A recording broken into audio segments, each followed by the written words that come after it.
Recording in progress.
Chairperson, Yes, but are you fine? yeah. I think we can start. We've got to have a quorum. Will still be, I think members will be joining while we are continuing. Okay.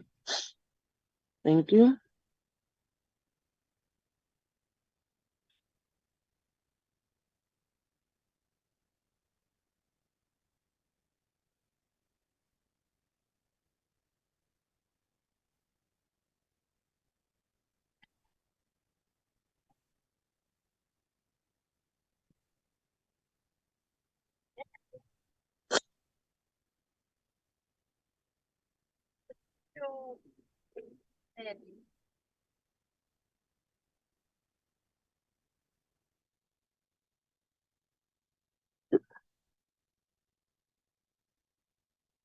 Low temperature can cause.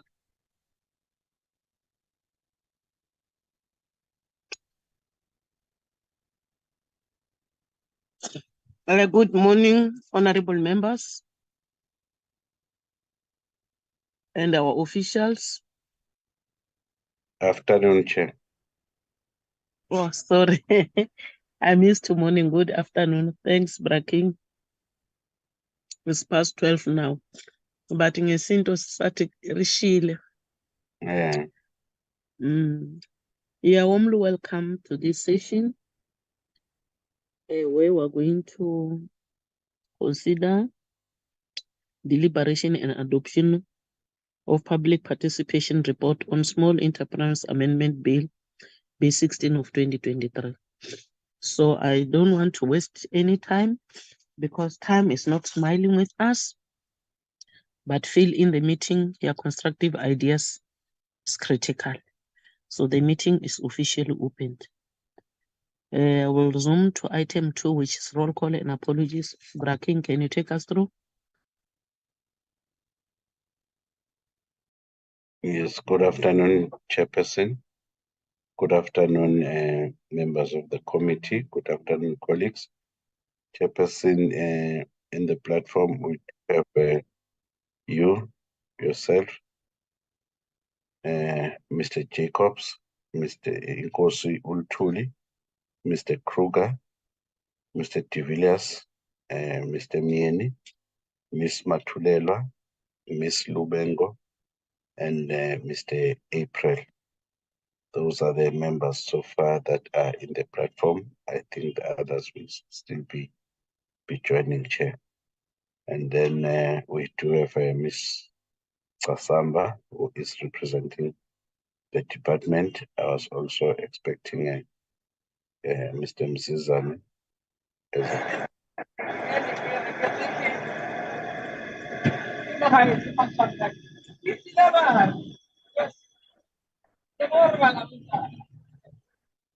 Thank you, Chairperson.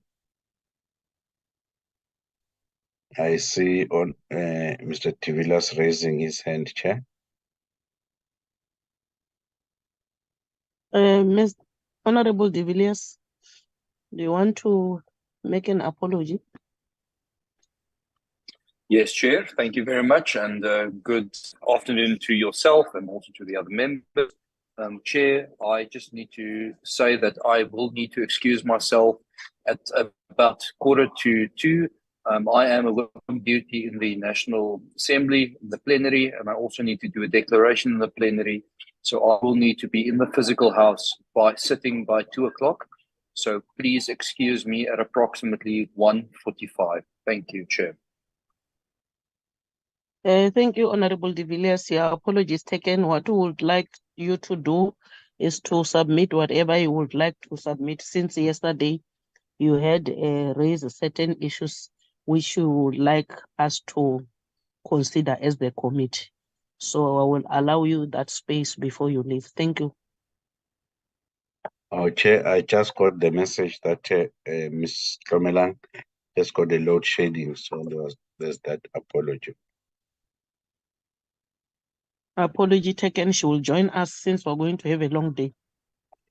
Thank you. In that order, can I have a mover for the adoption of the agenda? Honorable members. Chair, I move for the adoption of the agenda. Thank you, Honorable Jacobs. Any seconder, honorable members? I do second. Honorable Mieni. Oh, okay. Thank you, Honorable Mieni, for secondment. The agenda has been duly adopted. Overall is one item, which is before us. I will now invite our officials to take us through.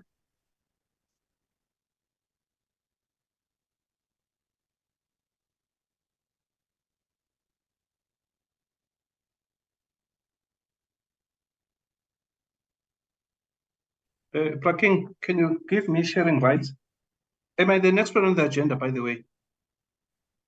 Yes. My system is acting up.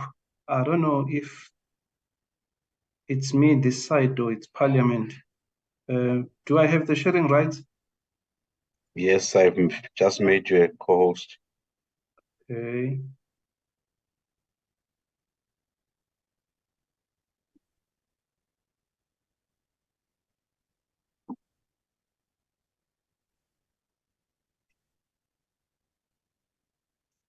Hey, something is not right, working. Mhm. Okay. Okay. Chairperson and honorable members, good afternoon. I'll try to move with moderate speed. We won't be doing it as usual, where I just glance through the document and we do observations and recommendations. This time around, we'll go page by page. I'm not sure if members will stop me or they would want us to go back to the document, maybe to insert whatever changes that they would want to see reflected in the document. Chairperson, you will guide me on that one before I proceed. I think, Mr.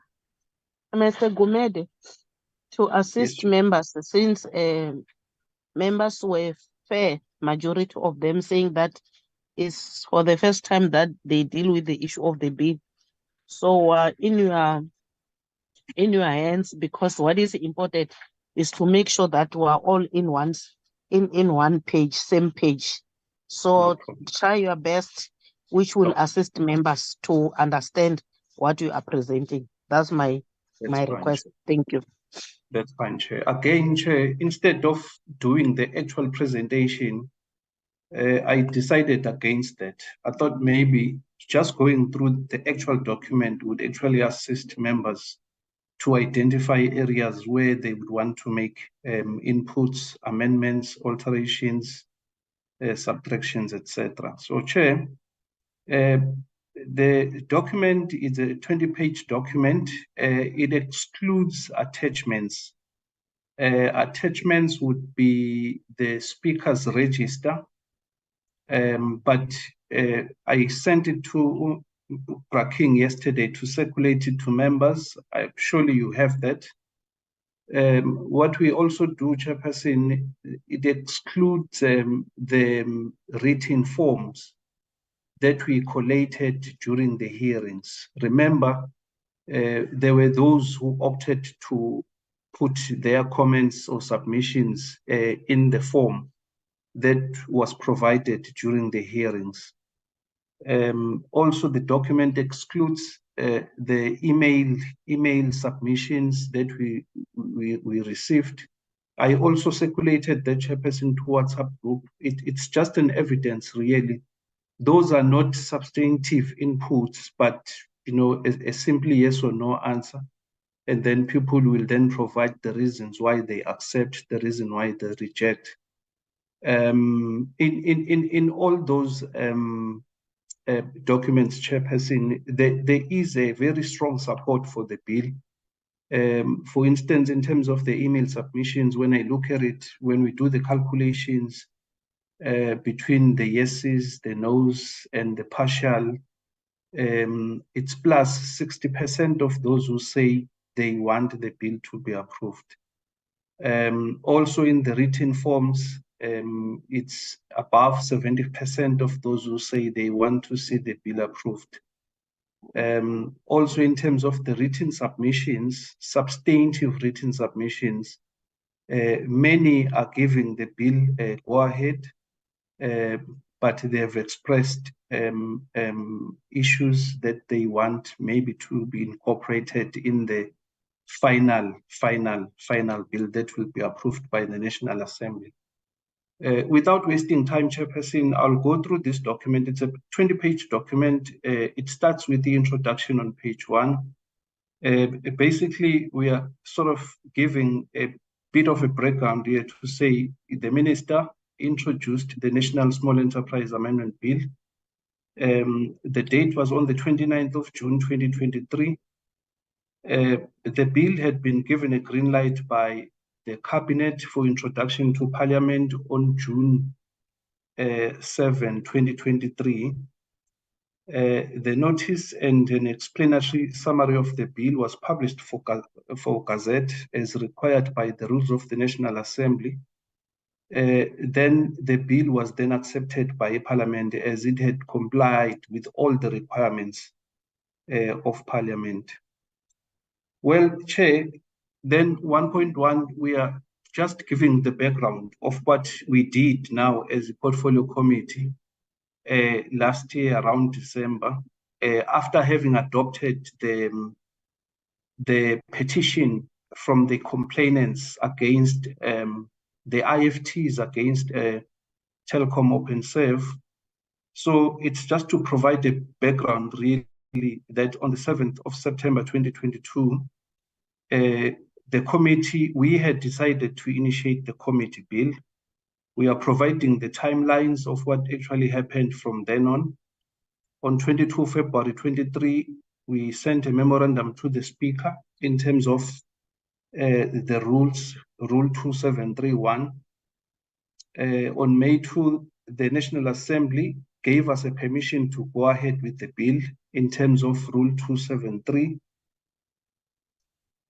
Then in the middle of that, while we were busy with the committee bill, I was specifically busy with processing the policy as one of the requirement for coming up with the committee bill. Then the executive bill was introduced. It was then referred to the joint tagging mechanism. It was introduced to Parliament as a Section 75 bill. In other words, it was the bill that the department had concluded that it doesn't affect the interest of the provinces. But when it was referred to the JTM, then it was discovered that there are elements of the bill that will definitely require consideration by provinces and the local municipalities, particularly the trade aspect of the bill. So, Chair, what we did thereafter, it actually changed the game completely in terms of what we had planned, because the processes of processing the Section 75 bill and the processes of processing the Section 76 bill are different. So the revision to the categorization of the bill necessitated the committee secretariat to adjust the committee program in order to meet Section 76 criteria. Then, Chair, the purpose of the report on 1.2, it's really to outline or to put it on record that as we have embarked now on the public participation process, what exactly did we do as a committee? Right from the day we were informed that the bill has now been tagged as Section 76. Under the purpose as well, Chair, I'm just highlighting the three most important cases that have come to govern the process of public participation. Also, we are referring to the 2013 Public Participation Framework for the South African legislative sector, often referred to as the Legislative Sector Public Participation Framework. This is really to say that in terms of our approach going forward, we were guided by these prescripts. We were guided by the fact that, doing public participation, it's one of the key requirements, or it's one of the key deliverables of the portfolio committees. So the portfolio committee held public hearings in all 9 provinces to receive input directly from the public.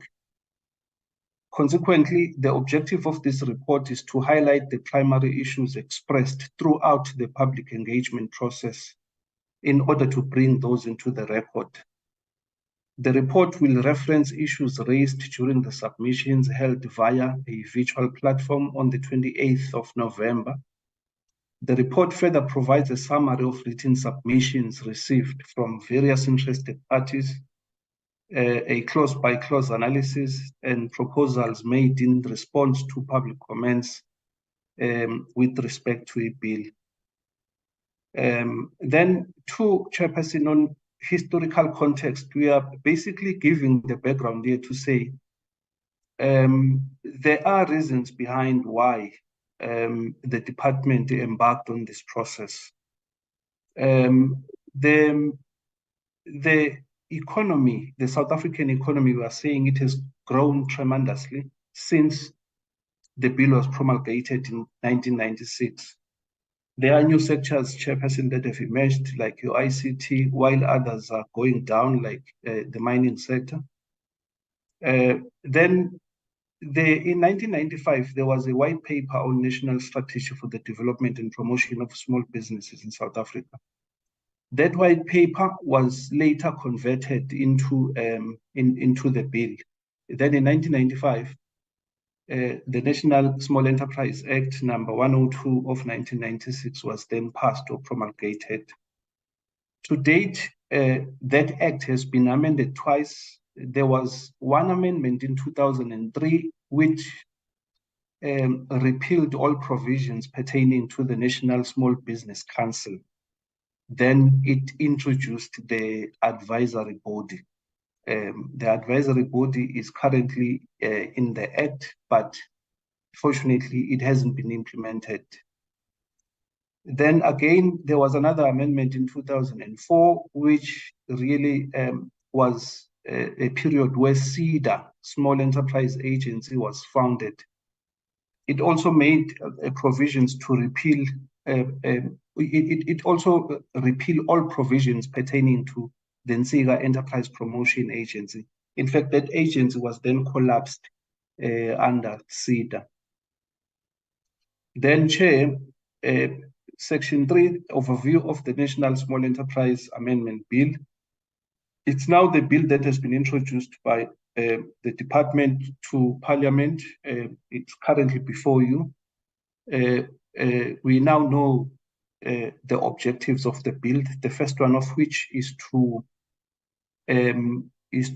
establish the Small Enterprise Development Finance Agency in terms of the Companies Act and also in terms of the Public Finance Management Act.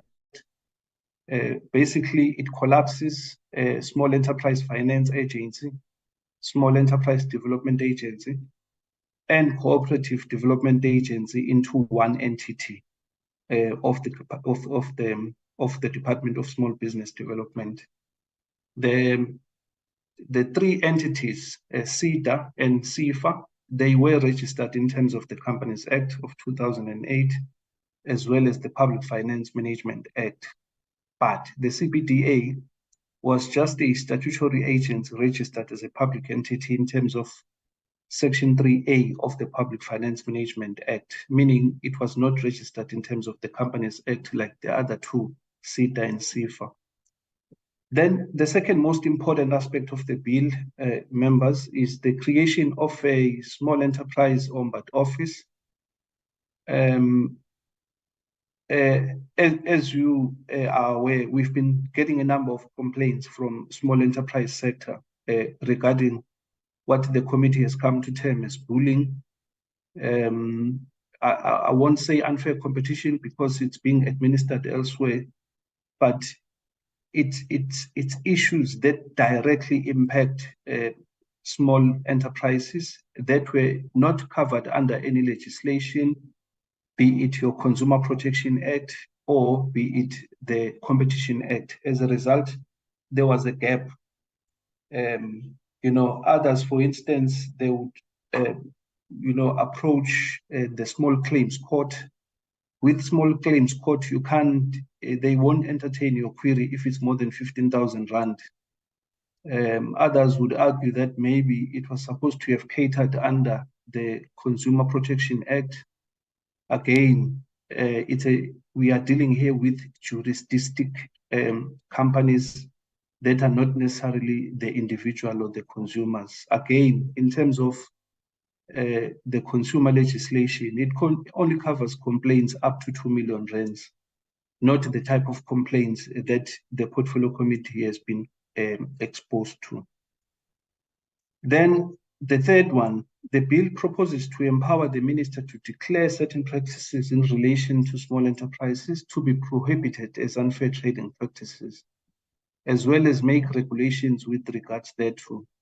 And lastly, the bill seeks to amend Section 20 of the Act to align it with a recent Constitutional Court decision. I'm not going to go through it, Chairperson. We are aware of that court decision. Then number 4, in terms of the approach and methodology that we followed, towards the public hearings, following the designation of the bill as Section 76, the sphere of attention became the public participation, which is really the reason behind this report now. As previously indicated, the process of public participation is regulated by various prescripts and guidelines. The mandate for public engagement originates from Parliament's constitutional responsibility to open up its proceedings to the public. However, the courts have moreover accentuated a number of areas that Parliament must pay particular attention to when conducting effective public participation. These are now court judgments that I referred to earlier on, 3 of them. This is with a view to guide and ensure that processes validate and give effect to the constitutional commitment of Parliament. The National Small Enterprise was therefore referred to Parliament on the 29th of June for processing. The committee was briefed on the proposed amendments by the department on 30 August 2023. Then, after resolving to withdraw its own committee bill, the committee resolved to publish the executive bill for comments. The bill was published for public comment from 10 October to 10 November 2023 in national and regional newspapers, also on Parliament website, Twitter, and Facebook. The committee decided to conduct public hearings on the bill in all 9 provinces to solicit inputs on the bill. The provincial hearings were held from 26 October to 23 November 2023. The public hearings were held on the Zoom platform. These are now the oral submissions on the 28th of November. These are for stakeholders who had indicated that they would want to make oral submissions in addition to the written submissions.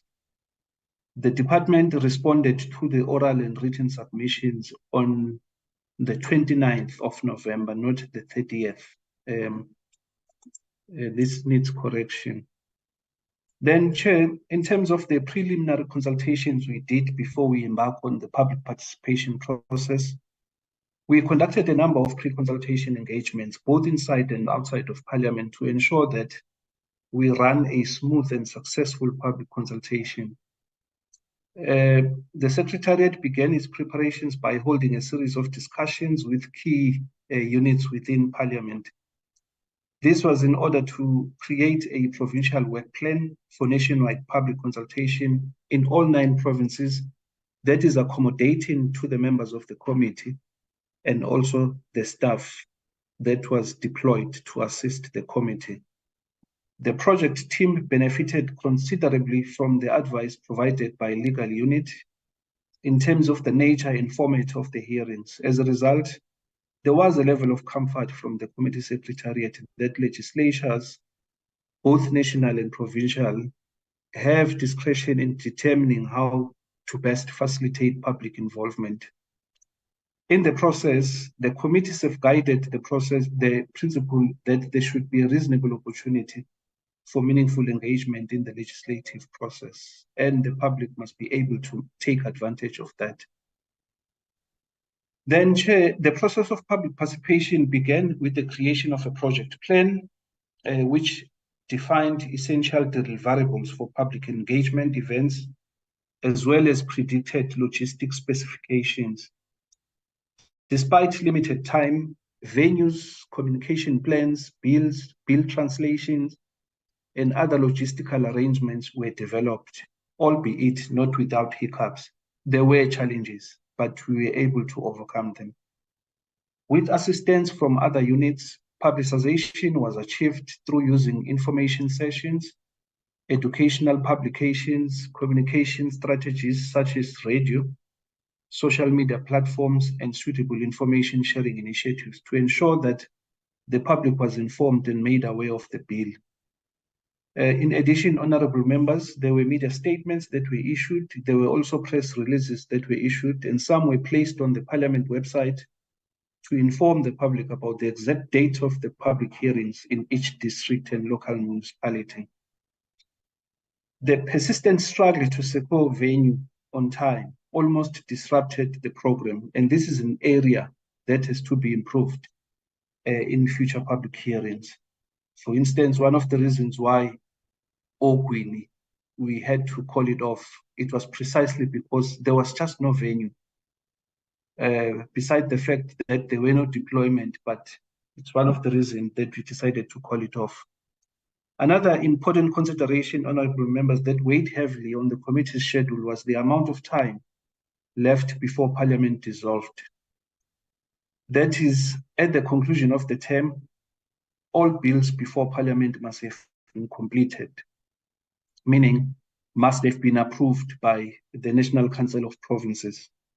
The committee then decided to split into two groups for the first 4 provinces, with Group 1 led by the committee chairperson, conducting public hearings in Limpopo and Mpumalanga, and Group 2, led by Honorable Jacobs, conducted hearings in the Northern Cape and Free State Province. The committee reunited again from Western Cape onwards. The content and complexity of the bill, as well as the number of stakeholders or interested groups likely to be impacted by the bill, are some of the dynamics that the committee considered before the actual public engagement began. Then 3.2, public involvement and stakeholder awareness. Teamwork and support from internal stakeholders in Parliament was extraordinary. We applaud colleagues from other units who really made sure that we get the necessary support that we needed. The units assisted the committee to achieve community readiness and awareness.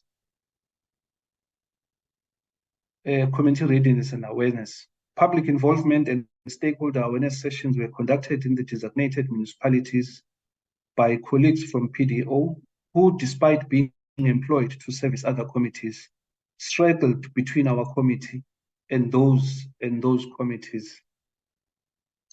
The public education workshops were delivered by experienced staff members who used a simplified version of the bill to improve people's understanding of the bill's goals and aims. We are really working quite closely with the Education Office in this regard to make sure that we try to simplify the bill for the public.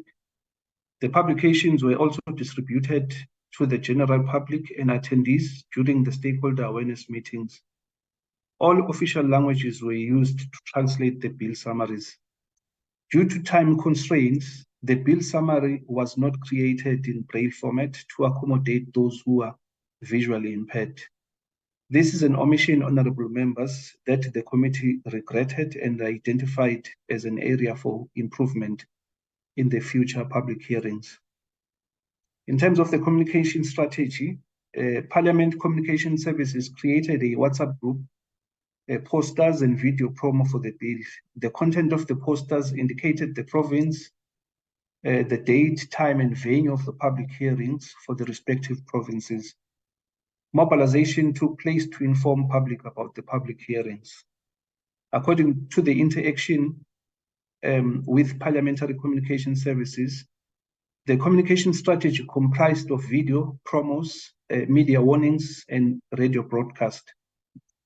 They also prepared media statements or press releases on a continual basis to update the public about the bill, the progress, the comments, the concerns, and the recommendations from the communities visited. The chairperson of the committee, who is also the spokesperson of the committee, in this regard, the chairperson conducted few radio interviews to invite interested persons to attend the sessions or submit written comments to strengthen the bill. Then the attendance, honorable members, it's in table 1 from the ANC. Honorable Suwela was there, Honorable April, Honorable Jacobs, Honorable Lubengo, Honorable Mieni. If I'm missing anyone, honorable members, kindly please indicate. Or Honorable Klomelang, I will rectify my table. Then from the DA, all honorable members from the DA, Honorable Kruger, Honorable Mabiga, Honorable de Villiers, they also attended the public hearings. Honorable Matulelo from the EFF was there as well. Honorable Inkosi Mandlanduna was there as well throughout the duration of the sessions.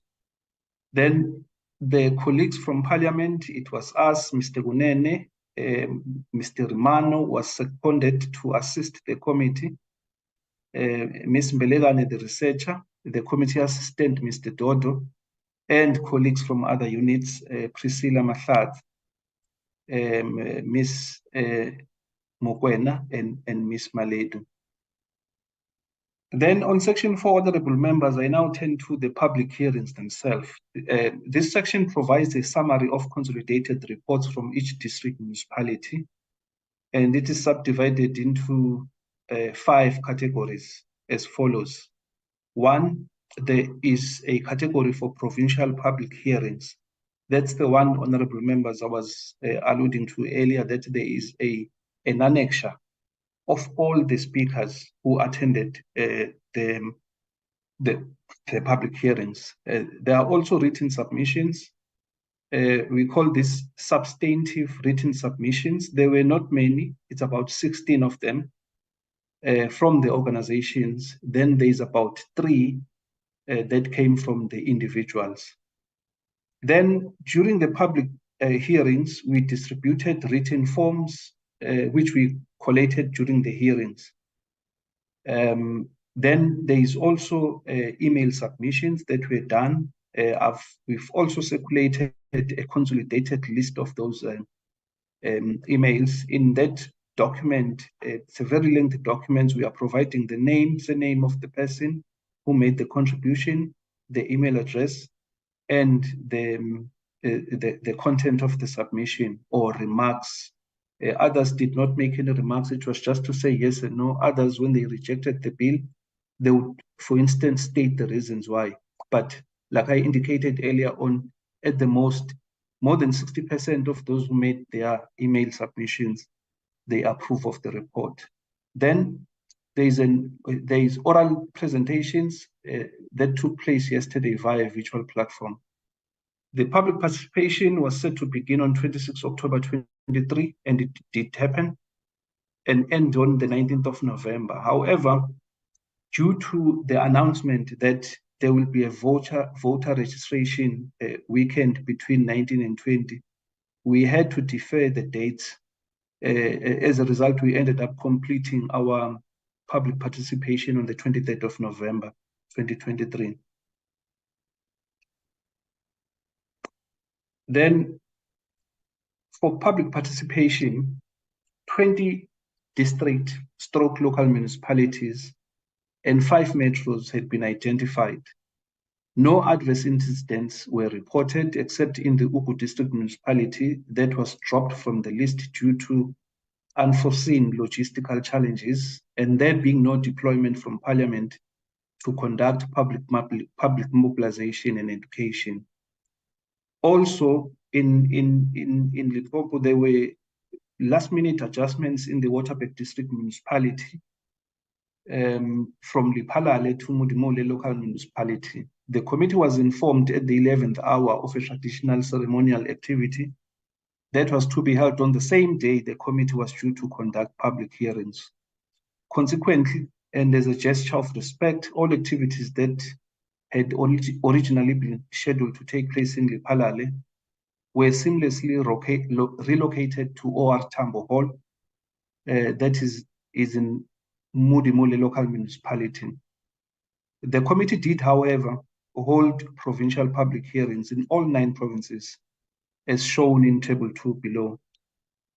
This segment outlines the 5 ways the committee utilized to obtain data, which this is what I've indicated in the past, that we use 5 methods to solicit data from the public.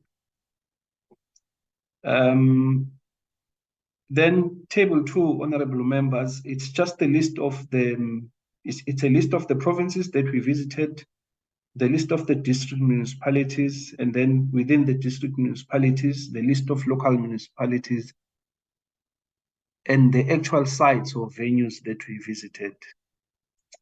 It's self-explanatory.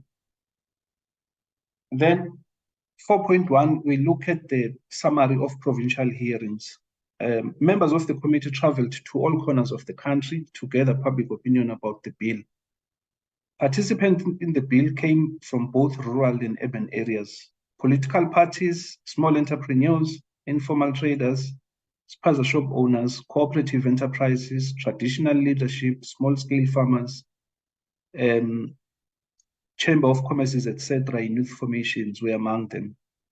They made comments, criticized the bill, and proposed areas of improvement. Submissions were evaluated and brought to the committee's notice, and no point of view or opportunity was rejected. Other submissions included mere suggestion. Other concerns that were not related to the bill but dominated the proceedings, such as foreign-owned spaza shop stores, procurement issues, as well as access to business premises and property, were identified as serious issues that required urgent consideration by the department and the committee. Then Table 3 below summarizes the overall number of attendants per province, the number of speakers, those in favor of the bill, those who opposed the bill, and those who were neutral. Then in Table 3 in Limpopo, there was a total of 673 attendance. There were 70 speakers. Of those, 60% supported the bill. 1 did not support the bill, and 1 was neutral. In Northern Cape, there's a total of 590 who attended. If I say total, honorable members, it's a consolidation of all the 3 district municipalities that were visited. In Limpopo, we visited 3. In Northern Cape, we visited 3.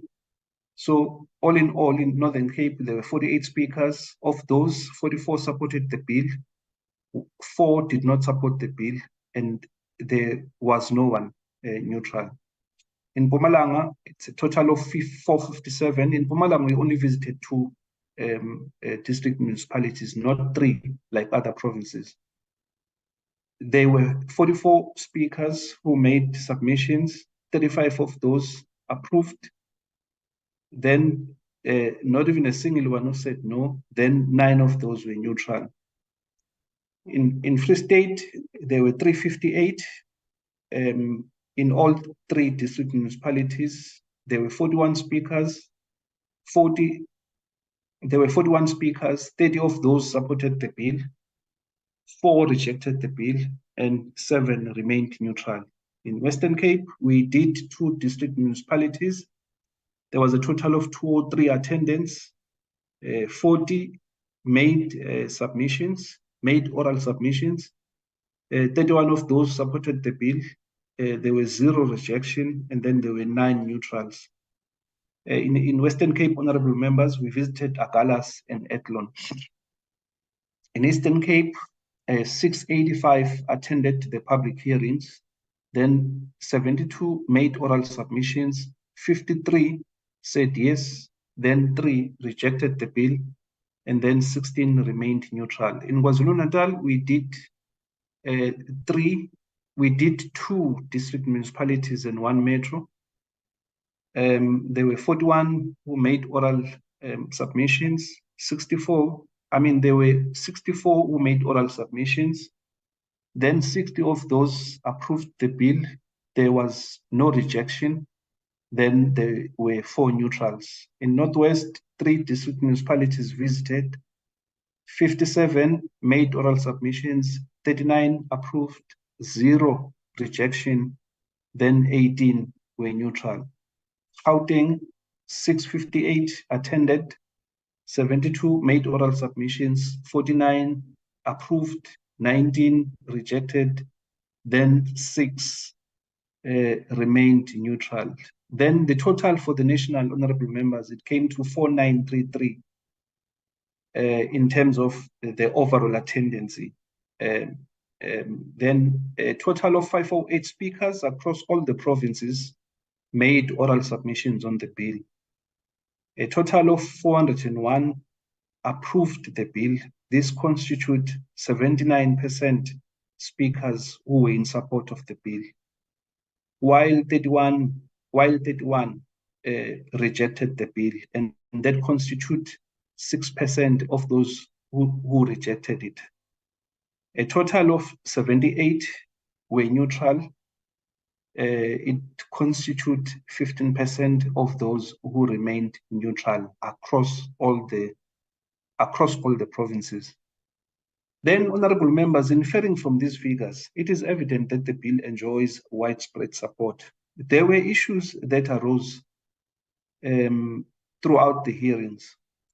Complaints against both agencies, CIFA and SEDA, I will correct this, with respect to the criteria that they use when evaluating applications, their absence on the ground, the turnaround times, and so on.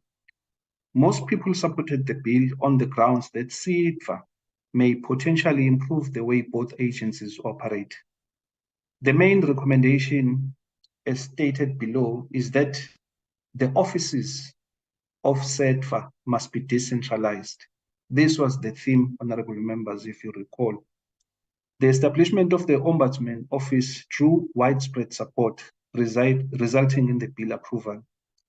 Those who rejected or opposed the bill did so due to a lack of understanding of the bill's purpose, a failure to read the bill on time, or a negative experience with the department or agencies. Some participants were neither in favor nor opposed to the bill. To them, the bill was a bit of both, and they primarily argue that the government has very good policies, but the challenge is putting them into action, the implementation. Then 4.2, the written forms. These are the forms that we shall have distributed during the public hearings. Those who were unable to speak or whose allotted time had ended without them finishing their contributions were encouraged to make written responses. The forms were handed out during the public hearings. Stakeholders from various business formations took this opportunity and came forward to offer their views on the bill. Members of the public expressed tremendously interesting points of view, topics that concern them, and how they believed some clauses in the bill, if left unattended, would affect their businesses. For record-keeping purposes, the committee secretariat collected written forms from all sides. As of 23rd November 2023, the total number of written forms collected was 310. Unlike the analysis we used above on public participation hearings, information on written input is not organized according to local municipalities, but we took just a total sample of the written forms that we received. And of the 310 written inputs collected, an overwhelming 249 or 80% agree with the bill, while 47 or 15% opposed the bill, and 14 or 5% were unsure or neutral. Again, those who rejected the bill claim to have been seeing the bill for the first time and had not gone through it adequately. In terms of the written submissions, we are saying these are good alternatives to in-person hearings if traveling to the hearing venue is prohibitively expensive. The facts are not in dispute where people are required to be there, or there are no credibility issues to be determined. Making submissions allow any member of the public to suggest changes or indicate potential actions to ensure that the laws enacted by Parliament or any other item under consideration by Parliament achieve their intended purpose. Therefore, honorable members, when issuing an advertisement, the Parliament had expressly indicated those who wish to make written submissions may do so before the 10th of November, which was the closing date. The extensive nature of written submissions, respondents are often given an opportunity to explain part of their proposals before the committee in order to help it in carrying out its duties properly. The number of substantive written submissions as at 10 November stood at 21. Those were from 3 individuals and 16 were from organizations. 10 of them requested to be given an opportunity to make oral submissions. And that meeting was held on the 29th of November, not the 28th, 29th of November, via a virtual platform. Some of the written submissions were lengthy, emphasizing aspects of the bill that need to be amended, rewritten, or removed entirely.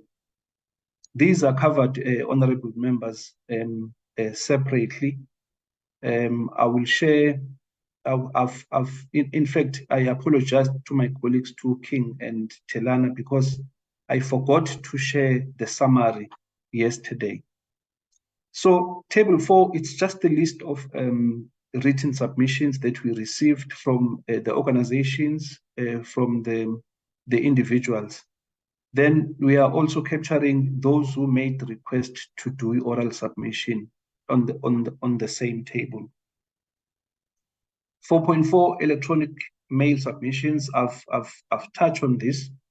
The total that we received is 392 emails. These are not substantive inputs, but people will just say we support the bill, we reject the bill. They state the reasons why they support the bill. But the majority of those who supported the bill constitute 68%, and those who rejected it makes up 19%, and those that remained neutral makes 13% of the respondents. The establishment of the Ombudsman Office in particular received widespread approval.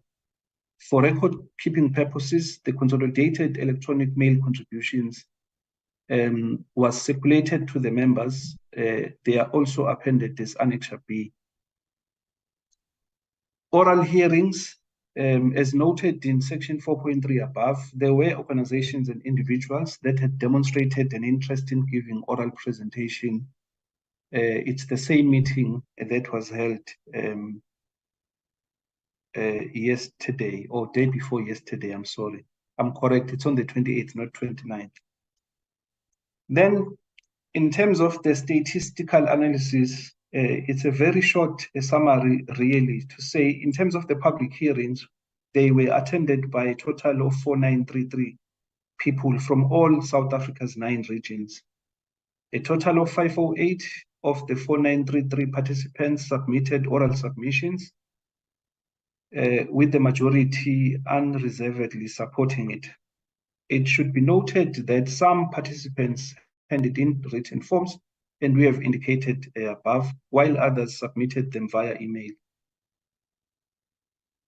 Figure 1 below, really, it's just an indicating a repetition of what we would have said above, to say in Gauteng, there were a total of 65 that attended, and then 72 made oral submissions.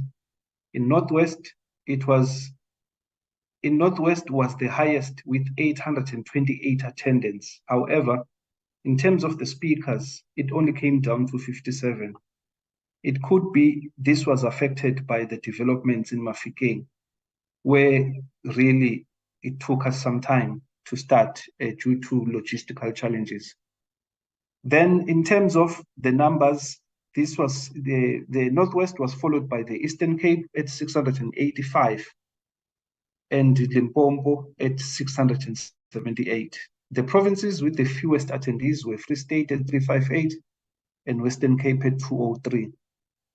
The Gauteng had 658, Northern Cape 590, KZN 481, Mpumalanga 457 attendees. Despite an excellent attendance of 828, this is what we're saying, Northwest was unable to leverage on this advantage by having more speakers on the list. Gauteng and the Eastern Cape tied for the most speakers at 72. They were followed by Limpopo at 70 and KZN at 64.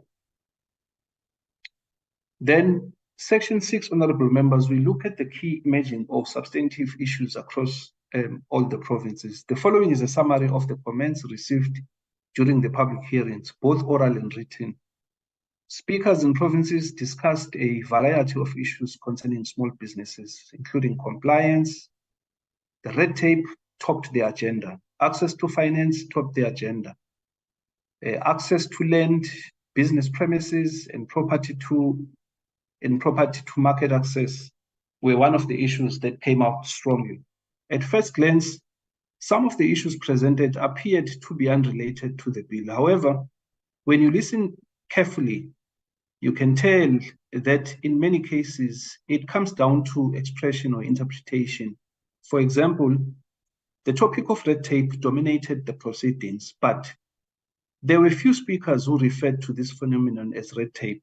They would refer to the practice as time-consuming, costly, needless paperwork, documentation, rules, administrative or management procedures. Some were complaining about tender fees, renewal fees, particularly with CIDB, harassment by South African SARS, CIPC, CIDB, and so forth. There is therefore an emerging view that the Ombudsman should be given powers by the Act to rule against some of these requirements or set them aside. Furthermore, the subject of market access dominated the hearings. The bill has no provisions relating to procurement. In any case, this is not an area for the department, it's an area for the National Treasury. However, there is a general consensus that SETFA's bridging financial initiatives should be expanded. For example, speakers stated that if a small business receives a government contract, SETFA should immediately qualify that entrepreneur for a bridging finance. The term is referred to as a session in the supply chain circles. Speakers essentially want SETFA to be given the authority to enter into session with all state organs. They want all these suggestions to find expression in the bill. People also voiced service delivery concerns that were unrelated to the bill. Among these were municipal failures to deliver basic social services. There were also recommendations raised by speakers, which the committee will also need to consider as it deliberates on the issues raised. Then, in terms of the clauses, honorable members, it's a summary really. There's a general concern around how the term small enterprise is defined in the proposed bill. The proposed definition, open quotes, the small enterprise means a separate and distinct business entity, together with its branches or subsidiaries, if any, including cooperative financial institution, or a cooperative bank, carried on in any sector or subsector of the economy classified as a micro, small, or medium enterprise, which satisfies the prescribed criteria. This concern did come out strongly in the public hearings, but written submissions has certainly elevated it. There are proposals that the term should be broadened, for instance, to include a full spectrum of SMMEs. The body must focus on all three, that is small, micro, and medium, more especially the startups. Alternatively, the department to consider reverting back to the original definition. Then B, reinsertion of the concept of federation. The original definition included the concept of a federation in the definition. Chapter 1 of the original Act 102 included this concept. It also included the concept of a small business organization. By this, it meant any entity, whether or not incorporated or registered, under any law, which consists mainly of persons carrying on small business concern in any economic sector, or which has been established for the purpose of promoting the interest of or representing small business concern, and includes any federation consisting wholly or partly of such association, and also any branch of such organization. The change in the definition, honorable members, I hope you will note that it has not been explained to the committee why the department decided to go for this particular definition. Unfortunately, it was not thoroughly covered yesterday when my colleague made his presentation. Also, Under definition, there is a view that there should be recognition of household-based enterprises, which the current definition seems to have excluded. There is a level of uncertainty regarding the future of business trading as sole proprietors, smallholder farmers, informal traders, and so forth. Then clause 1F relates to the definition of a complainant. This is with regards to the ombuds. However, when you go through section 17 as subsection 1, it suggests that the minister must make regulations, including different regulations in respect of different categories of complaints or investigation by the ombuds regarding the category of small enterprise qualifying as a complaint. Honorable members, this seems to suggest that the decision has not been taken, or maybe the bill is vague in this regard to say the proper definition will only be known once the minister issue regulations. That's the impression that it actually creates. Clause 1G, the definition of a cooperative enterprise raises concern that it is being reduced to a small enterprise, yet the two are separate and they are governed by separate legislation. There is therefore a suggestion elsewhere that whenever the word small enterprise is mentioned, it should be accompanied by small enterprise and cooperatives. Then under clause 2, there were issues raised with regards to the superiority of the legislation. Clause 2.2, it says in the event of a conflict between the provisions of this act and the Companies Act, the Cooperatives Act, and the Cooperative Banks Act, the provisions of this act prevail. The provisions of this act, it refers to the National Small Enterprise Act. So the question here is it possible that the National Small Enterprise Act is superior than the Companies Act or the Cooperatives Act? It's a debate perhaps that my good friend Telana will advise members of the committee on. Then clause 3, speakers at the public hearings generally did not say much about this clause. Nonetheless, written submissions have pointed out that the draft bill proposes, among others, the repeal of Chapter 2 of the National Small Enterprise Act, which includes provisions relating to the advisory body. Well, I decided to put this here, even though I could not find any evidence in the bill that says there is plan to get rid of the advisory body. Instead, there is a proposition to combine the advisory body envisaged in the National Small Enterprise and Cooperative Advisory Council envisioned in the Cooperatives Act, with footprints in all local municipalities. There is also a requirement now in terms of the bill for the advisory body to submit the report both to the minister and to the parliament. But honorable members, you may be aware the advisory body does not exist. And this is one of the recommendations that as the portfolio committee we've been making to the department to make sure that let the advisory body be appointed so that it can assist the department going forward. Then clause 4, there was a strong support across the board for the merging of the agencies to form SEDFA. All respondents are quite pleased with this initiative of creating a one-stop shop for SMMEs.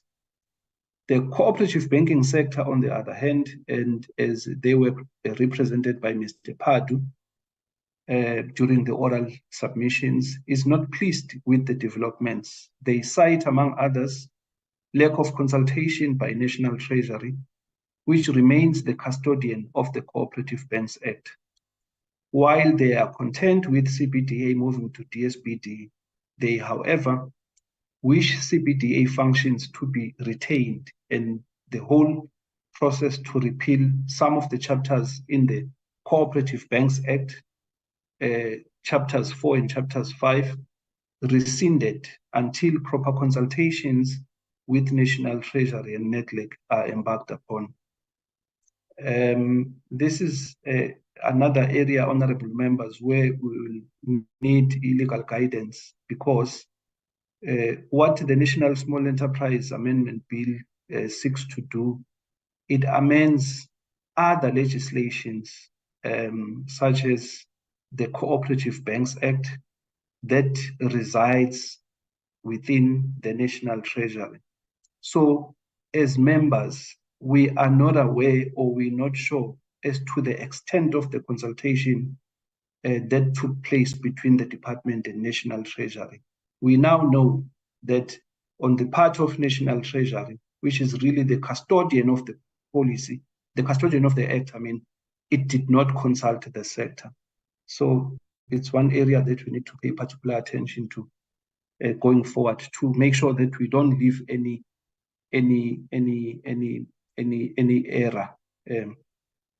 Then B, there is a widespread call from all submitters, both oral and written, for the sector and to a certain extent the Ombuds Office to establish local offices across all municipalities. Well, they won't say across all local municipalities, but they will say in our area, geographic, they would use such terms. The proposed clause under Section 13B and D provides for the establishment of provincial structures to ensure the effective implementation of its functions. Therefore, it is submitted that SETFA should adopt a special approach to business support based on the prevailing circumstances in each local area. Then clause 5, the creation of the Ombuds Office received extensive support from the public hearings, written inputs from the hearings, written submissions, email submissions, and from those who made oral presentations in Parliament. There are just few issues for committee's attention in relating to the description of the terms, adjudication as opposed to alternative dispute resolution. The duration, by the duration, we mean our ombuds has a potential to serve for 14 years if their contracts are renewed, because each term it say they will serve for 7 years. So those are some of the issues. The eligibility criteria to serve as an ombudsperson. There is equally strong opposition to Section 17Y, which states that the minister may declare certain practices in relation to small enterprises to be prohibited. There is a overwhelming opposition to this clause. Clause 6 aims to substitute Section 19 of the Act to provide for the DG responsible for small business to conduct national review of small enterprises. There is no concern raised regarding this proposal. Under clause 7, this amendment is being opposed, most likely because it was not well stated to the members of the public. Several speakers spoke out against the revisions. Hopefully, the matter will be considered and settled during the committee's deliberations with the assistance of the legal section. I also do not understand the opposition with regards to this particular clause, because it seeks to align with the Constitutional Court judgment. Then clause 8, there were no concerns raised. Clause 9, this amendment is being challenged. As we have said earlier, the provision refers to the planned removal of numerous clauses in the Cooperative Banks Act, which will influence the cooperative bank's relationship with the South African Reserve Bank. We need to tread carefully on this one. I had said at the beginning that maybe when the department appeared before the committee, we should also invite National Treasury to give us feedback as to the level of a consultation that was undertaken with the sector. Clause 10, there were no concerns raised. Clause 11, no concerns. Then clause 12, there are also no concerns raised. Then in terms of the observations, honorable members, 7.1, the committee notes that when the department tabled the bill in Parliament, it designated it as a Section 75. Thus, reasonable consultation had not taken place before the bill was referred to Parliament. This was noticeable in all of the regions visited by the committee. little was known about the bill, including the fact that SEDA and SEFA are being consolidated. However, where those attending were informed that one of the bill's objectives is the merger of the agencies, people instantly expressed their support of the bill. This demonstrates that the committee was correct all along in calling for the merger of the two entities in order to create a one-stop shop and entry point for small businesses. Second observation, based on various speakers' statements during the hearings, as well as written and oral submissions, the cooperative sector, and particularly the cooperative banking sector, is concerned about the CBDA and efforts to repeal certain sections of the Cooperatives Act without being consulted. As stated earlier, the committee is mindful that the department had not embarked on a full-scale consultation before the bill was introduced to Parliament. During the oral presentations, the committee was further informed that the National Treasury, as a custodian of the Cooperative Banks Act, had not fully reassured nor consulted the sector about changes in the Cooperative Banks Act and subsequent disestablishment of the CBDA. This includes consultation that ought to have been held at net level. 7.3, aside from the merger of SEFA and SEDA, the Ombuds Office gained overwhelming approval. Small business owners face a variety of challenges, but one of the most pressing is timely payment of suppliers, which the Ombuds Office is likely to address once fully operational. Submitters advocated for stronger penalties for the departments and officials who refuse to comply with National Treasury regulations, which requires that all suppliers must be paid within 30 days. Others argued that interest payable to service providers should be recovered from the salaries of the Director Generals, heads of department, and accounting officers. There is a proposition in the bill, honorable members, for all the government departments, in fact, for all the state organs.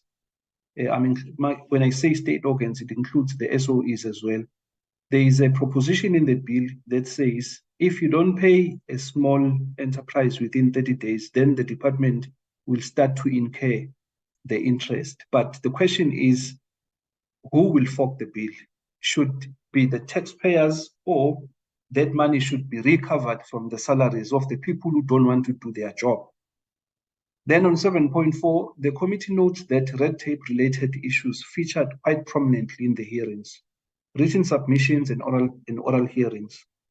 There is therefore a view that measures aimed at reducing red tape must find expression in the bill. This may be achieved through giving more powers to the Ombuds Office. 7.5, the committee wishes to record and take note of several parties' concerns about provision 17Y, subsection 1A, which claims to provide the minister authority to prohibit certain practices relating to small businesses. As a result, the committee has requested that anybody affected or interested in the topic provide the relevant language while the bill is still before the committee. This invitation was also given to stakeholders such as COSATU, who delivered oral presentation on the 28th of November 2023. So far, honorable members, we have not received any crafting except what we are trying to do internally with my friend Telana at the legal unit. Then on 7.6, some of the issues raised during the public hearings are critical. However, they are not part of the bill, and others lie outside the purview of the Department of Small Business. This could be because parliamentary staff involved in public education are not subject matter experts. It is actually not fair to expect them to provide public education for all the committees of Parliament, given the technical nature of the bills. The committee is pleased that attendance was high at almost all venues, despite the reports of logistical difficulties in some places. Parliament management and personnel did all possible to guarantee that the legislative agenda was not derailed. There are certainly lessons for the management. Then under recommendations, very few. The first one, substantive issues highlighted at public hearings and recorded in this report will be addressed during the bill's deliberation process. The second one, the department should explain how thoroughly it consulted the public on the bill before tabling it in Parliament. A schedule detailing the public consultation process, including the business case referred to in the department's submission to Parliament, should be submitted to the committee so that the committee can answer any questions that may be posed to it regarding the complaints that the department did not consult. We are stating the reasons, honorable members above, the reason why the department did not consult. It's because of the designation of the bill. There was no maybe requirement for them to consult extensively. However, it has now emerged that even at NEDLEC, the bill was not referred to NEDLEC. There are other key stakeholders that were not invited to participate in the consultation process that the department is referring to right at the end of the bill. Then 8.3, it is recommended that in future, when conducting public education on the bill, the Parliamentary Public Participation Unit should be accompanied by parliamentary researchers, content advisor, or committee secretaries in order to assist with content-related concerns during their training sessions. The process of crafting a new bill or amending the existing legislation is highly involved and technical. In connection with the foregoing, the unit should ensure that it engages with the relevant government ministries, including the participation of PCOs, councillors, provincial and local speakers. In our view, honorable members, Parliament has been doing public participation for years. We are supposed to be having a template now to say, if we go to a particular area, this is the person to speak, these are the venues, appropriate venues to use, etc., etc. So in some cases, it was like it's a new thing altogether. Then in conclusion, the report provides the committee with information for the final consideration of the bill. The issues raised during the public hearings were consolidated in the summary contained in this report. The committee consideration of this report takes into cognizance that it combines both the written submissions outcomes and the husband. And the provincial public hearings into a consolidated report. Chairperson, Honorable Kruger. Honorable Kruger, can you mute? Can you mute Honorable Kruger? 824 2154.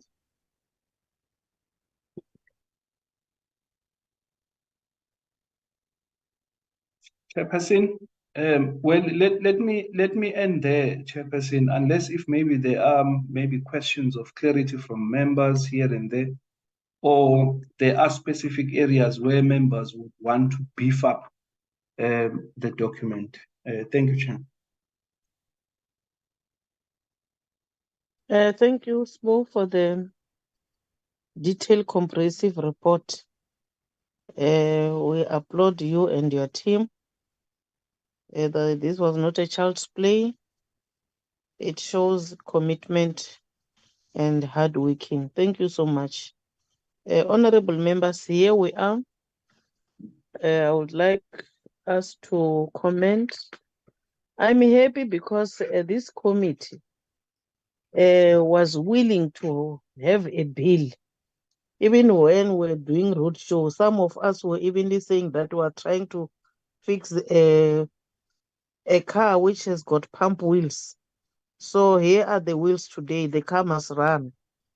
I'm happy because we have participated, all of us, and also happy about the comments, the observation made even by your good self. So I'm happy, Sbu, because you are honest. When you say a parliament is long, it has been dealing with bills, so it needs to improve. But my problem is the issue of resources in parliament. both human and financial resources.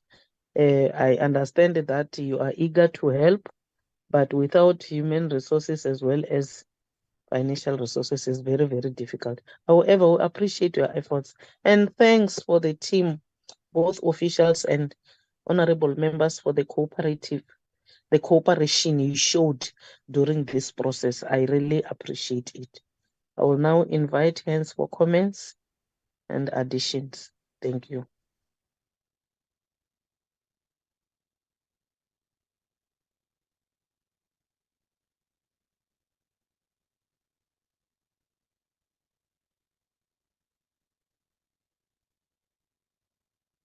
Chairperson, Yes, Brakin. I don't know. I see Mr. Kruger is still here, but I was bringing you to the attention that there's something that he has written in the note there. So I don't know whether he doesn't want to speak to it or what should we do. However, Brakin, I have invited hands. Those who want to speak will respond to my request as the chair. Thanks for informing us about the written submission. For now, I'm inviting hands. so there's a hand from Mr. Tivillas and Okay. Mr. Jacobs. Okay. Thank you. Mr. De Villiers, Honorable De Villiers. Thank you very much, Chair, and thank you for taking us through the report. Chair, at this stage, it's difficult to give good comments because, I mean, because of the timelines. We only received this report last night. I had very little time to go through it thoroughly. And even though it was presented to us today, I think that to really apply your mind is, it takes more time than we've had. That being said, I would just like to reserve our position on the report. And I think that when we do the clause by clause deliberations, which I think is scheduled for this evening, then that would be the opportunity for us to give our recommendations on the changes to the clauses. And I will use the rest of the afternoon to study the report and to make sure that I can make good recommendations based on the report when we do the clause by clause deliberations tonight.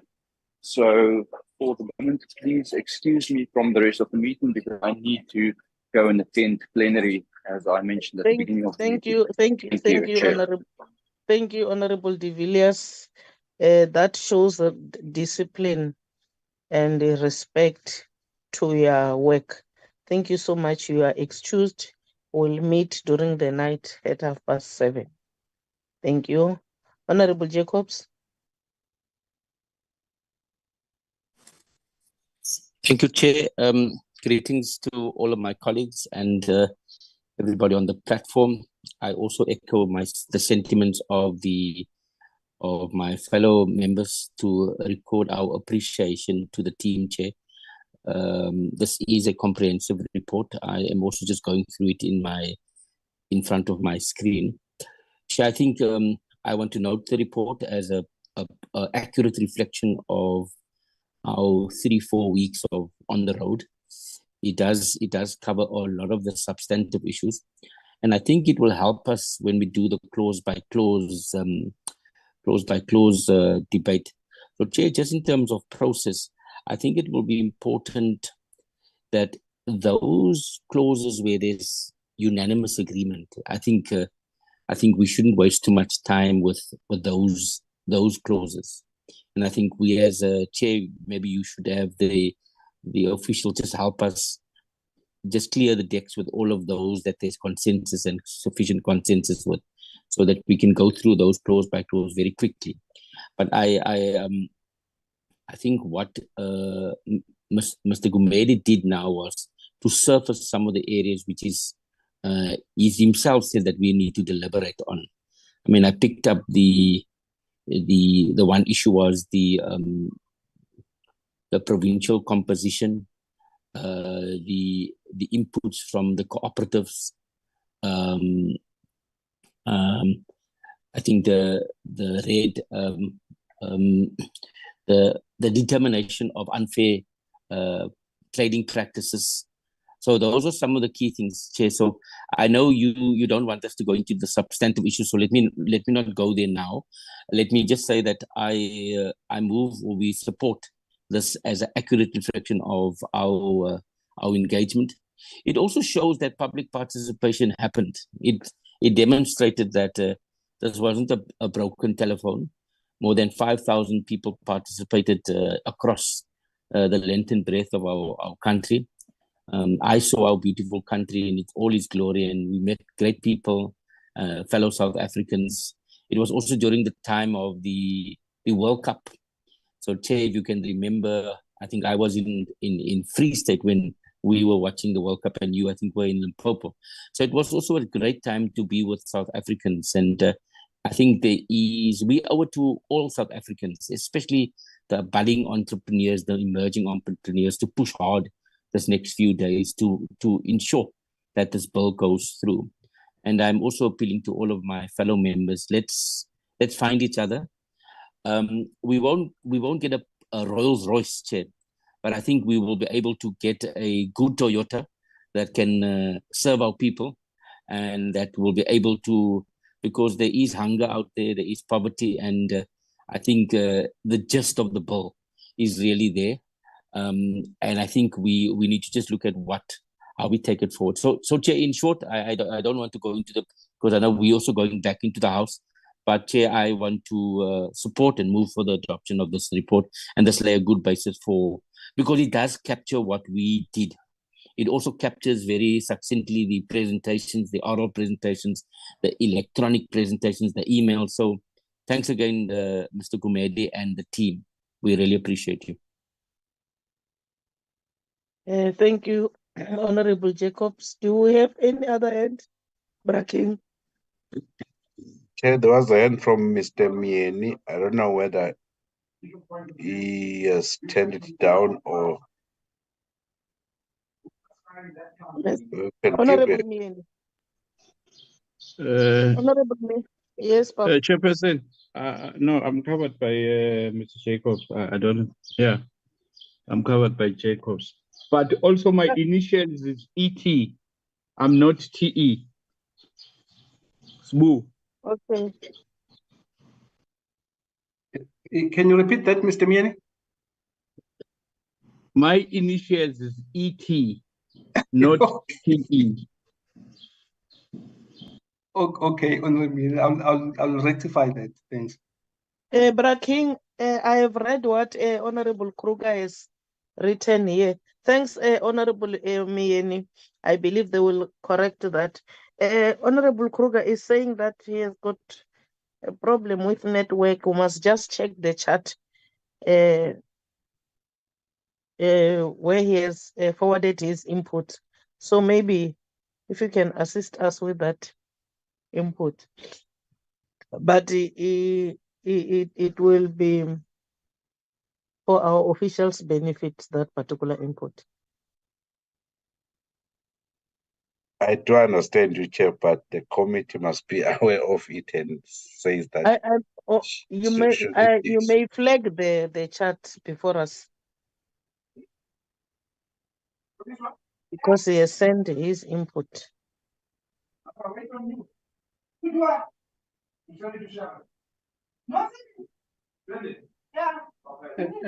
Because it's saying only the host can share in this meeting, not all of us. So can he share as the host his input so that we are able to see it, if it is possible? I don't think it's possible, Chairperson, unless if maybe there is a. But what Honorable Kruger is saying, he's actually making reference to issues that featured quite strongly from the speakers. One of those is the same issue that I referred to earlier on, the red tape.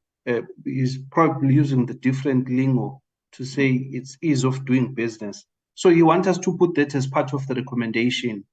I don't think there is any problem. I can craft a recommendation that speaks to the ease of doing business. Because he's right, it's one of the issues really that came out quite strongly. Like I said earlier, people who made oral submissions, they won't call it ease of doing business, but they will say too much documentation. They will use those. Yes, you are right. Yeah. Can you try to craft it in that way? Even yesterday, I supported him on that one, saying that Yeah. we can't just write red tape, but there have been a lot of disappointment. In fact, while they were uploading the merging of the three, they said will be relieved on 1, 2, 3. A delay of applications being answered, a response by the agency itself, funding, lack of funding, delays on funding, etc. So we call all those red tapes. So you will know how to craft it to accommodate it. He is right. I agree with him, but we can't stipulate all of them one by one. So have a way of indicating all those bottlenecks. I don't know how best will you craft it, but he is right. I will try, person. It's what we usually do before we perhaps we adopt the report. We adopt it with amendments. We can Okay. look at it so that we can really move forward. Thanks, Chair. Thank you. So you will advise SBU, there's been a mover for the adoption of the report by Honorable Jacobs. Chair, maybe I'm not sure if you don't want to give our legal guru just 1 minute to say something with regards to the report before you adopt, in case there's anything that I've missed. Okay, thank you. After all, in the agenda, it is written like that. My position has been that I didn't hear much from members, which is contradicting with your report. And while the two of you developed this report together, she was there to advise you. But I may allow her just to say 1, 2, 3 words as an advice to us. Afternoon, Telling me, Chairperson. Afternoon, good afternoon. Chairperson. Good afternoon. Chairperson, the report on public participation is the committee's responsibility. I have advised the committee and responded to some of those issues in my legal advice, and which I will present today to the committee in my presentation. Thank you. Thank you. I can see you are fresh, Teleni, no longer stress. The chairperson was pushing you, but I'm happy about the report. Waiting to see you during the night. Is back-to-back meeting, but it will come to an end, baby girl. Thank you so much. Honorable members, can we second the mover by Honorable Jacob for the adoption of the report?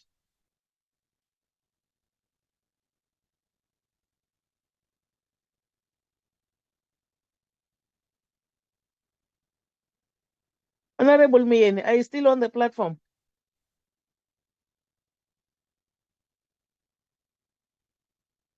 Honorable April, Honorable Lorraine.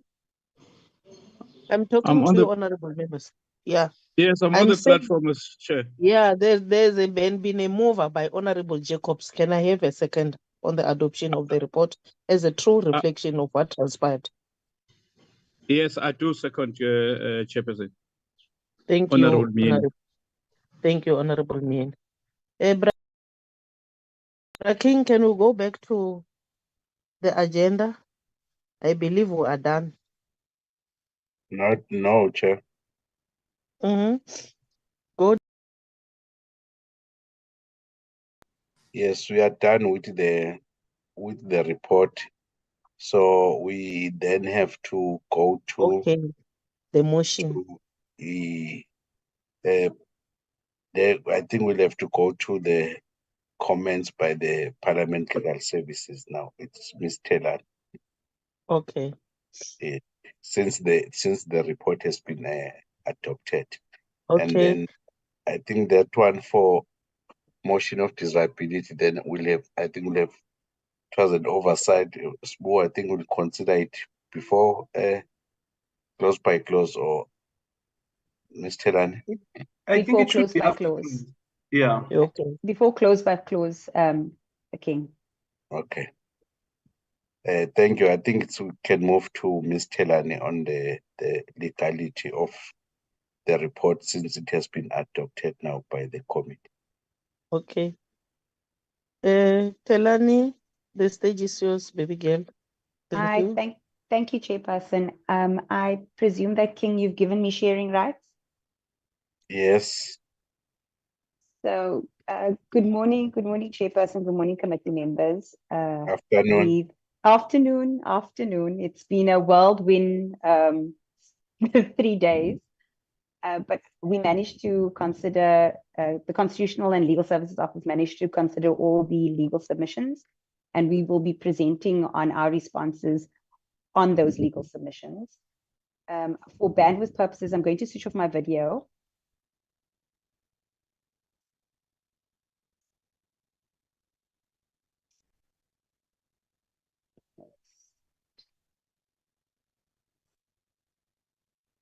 Give me a minute.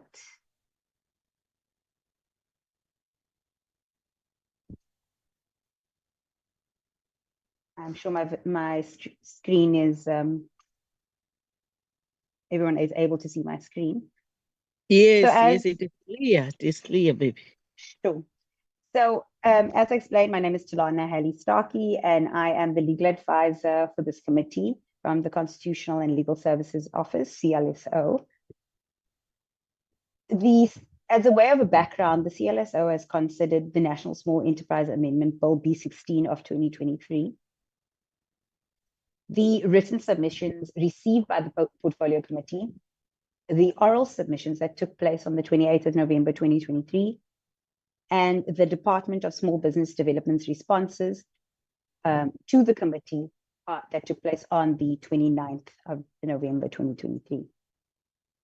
The CLSO has also considered the legal and constitutional issues only that were raised in the submissions.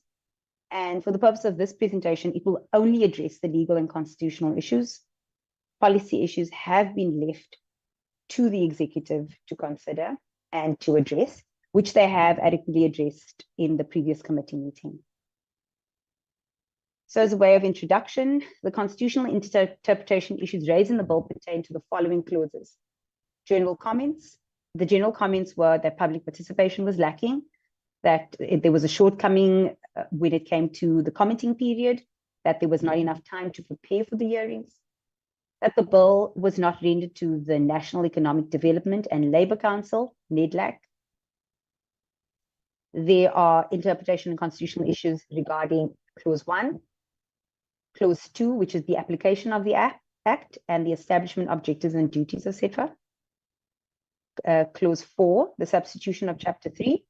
Clause 5, the insertion of Chapter 3A. And Clause 6, the substitution of 19 of the National Review of Small Enterprises. And then Clause 7, an amendment to Section 20, which is the regulations. The general comments.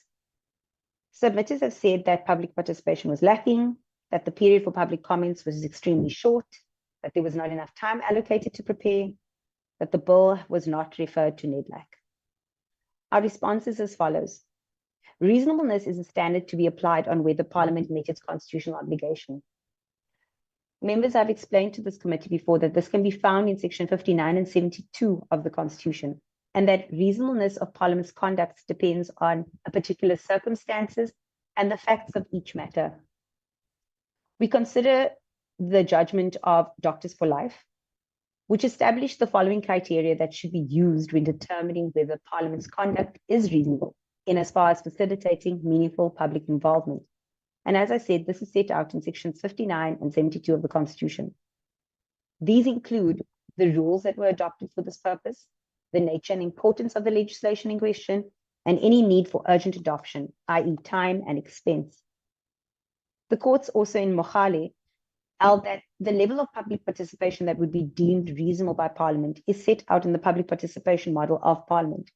Some of the features of this model or framework include pre-hearing workshops, summaries of the bill, invitations that must be sent timelessly before public hearings, accessibility to such hearings, and the consideration of written submissions.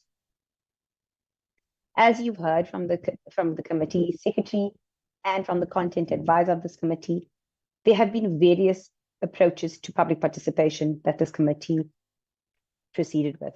There have been radio promotions that were conducted between 15th of October to the 10th of November, advertisements calling for comments, which were published on the 15th of October, and the dates and the venues of public hearings were published on the 15th of October. The first public hearing took place on the 26th of October. The content advisors also explained that there have been extensive public participation, and the committee has just heard the public participation report, which shows that the committee has considered the public's response to this bill. Regarding the issue of NEDLAC, in terms of Section 5 of the National Economic Development and Labour Council Act 1994, the NEDLAC Act says the following: the Council shall, C, consider all proposed labour legislation relating to the labour market policy before the bill is introduced in Parliament. D, consider all significant changes to social and economic policy before it implemented or introduced in Parliament. The department must confirm whether this bill falls within the descriptions of labour legislation or within the descriptions of social economic policy. Should it fall within the descriptions, the committee may still call on NEDLAC to consider the bill. Comments relating to Clause 1, the definitions. The submission said the following: complaint, the definition requires redrafting. In line 9, submitters have said why not insert state-owned entities. In line 12, complaint includes issues relating to the interpretation of terms of agreements for procurement of goods and services or non-payment of amounts due to payable to only small enterprises. But it does not include small enterprise organizations. And legal services believe that this was an oversight. Why were they excluded? Submitters have also said reference to Ombud in line 14 is incorrect as it refers to the Financial Sector Regulation Act. Our legal response is as follows. State-owned enterprises falls within the definition of organ of state as provided in Section 239 of the Constitution. As can be read with any functionary or institution exercising a power or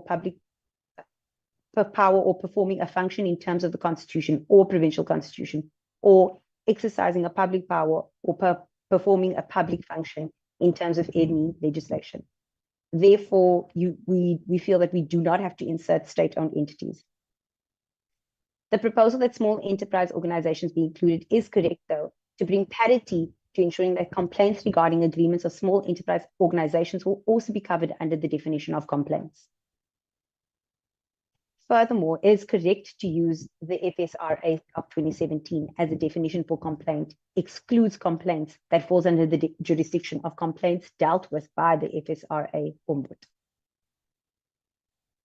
Clause 1, in terms of definitions, the submission is that cooperative enterprises definition should be amended as it currently refers to the Cooperative Banks Act, but it should rather refer to the Cooperative Act. Our legal response is as follows. Cooperative and cooperative bank are both defined in the Cooperative Banks Act. But on research, cooperative financial institution is neither defined in the Cooperative Banks Act or the Cooperative Act. The term that is used in the Cooperative Act is financial services cooperative. It is suggested that the draft should make reference to rather the Cooperative Banks Act and the exemption notice number 35368. But we take guidance from the department. Clause 2, the application of the Act, which deals with Section 1A, the submission is that clarity is sought regarding this provision. Where there is conflict between provisions, the PFMA prevails over the Act, and the Act prevails over the Companies Act and the Cooperative Act or the Cooperative Banks Act. A second submission was that there should be an inclusion of any person interpreting or applying this Act must consider appropriate legal principles, foreign and international law. Our response is as follows. Overarching laws, such as the PFMA, should not be trumped by other national legislation. Because the nature of those overarching laws, the PFMA should always trump any other non-overarching national legislation, which is what this Act does. National legislation cannot contradict the PFMA, and if it does, then the Minister of Finance should be consulted. Therefore, the provision is correct. Where the NSC NSEA contradicts the PFMA, the PFMA will trump the NSCA. Furthermore, there are a number of sections within the NSEAB that provides that the Companies Act, the Cooperative Act, and the Cooperative Banks Act apply. However, where the conflict with certain provisions were applicable to the bill will prevail. It is not necessary to add a subsection that foreign and international law must apply to the interpretation of the Act, as Section 233 of the Constitution provides that when interpreting legislation, every court will prefer any reasonable interpretation of legislation that is consistent with international law over any alternative interpretation that is inconsistent with international law. Therefore, this amendment does not need to happen. Clause 4, the establishment of the SEDFA. The submissions say the following. First issue is that Section 10 is extremely vague. Service delivery networks needs to be defined. Service providers need to be defined. The second issue is that Section 11.5 does not align with King 4 regarding the evaluation of independent assessments of the SEDFA board. It should be annual or every 2 years and not 3 as suggested. Further, the board is only evaluated at its termination. The board has a life cycle of 3 years. Is this not pointless, said some submitters? The third issue that submitters raised was that Section 11.3, although Section 11.2 provides that the minister must appoint the directors of the board in terms of Section 68 of the Companies Act on recommendation of the board, Section 11.3 states that in terms that the minister may, on good grounds, apply to the High Court to appoint a director that is not recommended by the board, and submitters took issue with this section. We respond as follows. Issue 1. In terms of drafting prescripts, a definition needs to either avoid ambiguity and has 3 broad classes, to either delimit, to extend, or to narrow. A definition should be included if it assists the reader, and a definition should never state what is obvious.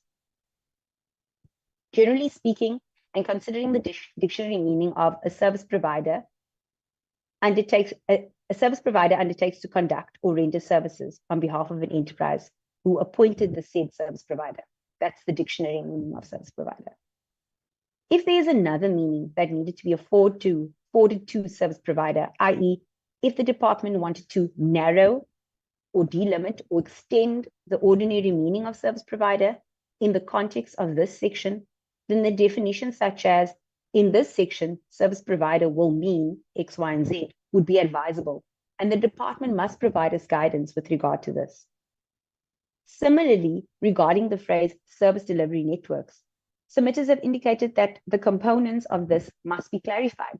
Service delivery networks can mean a number of issues. Networks can have various different interpretations. So just clarity from the department is sought. Issue 2. King 4 is a set of voluntary principles and good practices of corporate governance. Where King 4 conflicts with the legislation will always prevail. However, even though King 4 may not be legally binding in itself, this does not mean that there are no legal consequences arising from non-compliance. A court will always consider King 4 when evaluating what is regarded as a practice in particular situation, especially where governance duties are involved. And failure to meet corporate governance practice, by implication, the principle set out in King 4 may invoke a liability on a board in certain circumstances. However, it is only the non-executive members of SEDFA that serve 3 years. It is incorrect to interpret that the board has a life cycle of 3 years. Therefore, an assessment every 3 years could be interpreted as reasonable. Issue 3. Section 92A provides that the Companies and Intellectual Property Commission must register an MOI and incorporate the agency as a state-owned company. So SEDFA, in terms of this bill, is a state-owned company, and the state is the shareholder. In Section 11 of this Act provides that the minister must exercise all rights and duties of a shareholder under the Companies Act of 2008 in relation to SEDFA. So to recap, the bill suggests that SEDFA is a state-owned company and the shareholder is the state, and the minister will act as in terms of the Companies Act as a shareholder with duties of a shareholder. In exercising all rights and duties of a shareholder under the Companies Act, regard must be made to the following provisions of the Companies Act. Section 161 of the Companies Act states that a shareholder may apply to a court for an order determining any rights of that shareholder, including any appropriate order necessary to protect the rights of that shareholder, and to rectify any harm done to the shareholder by the board as a consequence of an act or an omission. Furthermore, Section 165 of the Companies Act provides that any shareholder can serve a demand on a board to bring legal proceedings on behalf of a company to protect the interest of that company. Therefore, the minister, as a shareholder, may approach a court for relief should they, within good reason, not agree with the board's appointment and recommendation. Therefore, we do not believe that these sections require amendment. And finally, Clause 5, the establishment of the Ombud and unfair trading practices. Submissions say the following: 17G have issues relating to the wide powers of the Ombud. 17G7C provides that the Ombud has wide discretionary powers without any guidance, and submitters rely on the Darwood judgment in this regard. 17G1BI, the Ombud is obliged to initiate any investigations initiated by the minister, and submitters feel that this might be have risk of abuse. 17Y submitters have submitted that there are various issues of vagueness regarding the declaration of unfair trading practices, and that there are wide powers of the minister.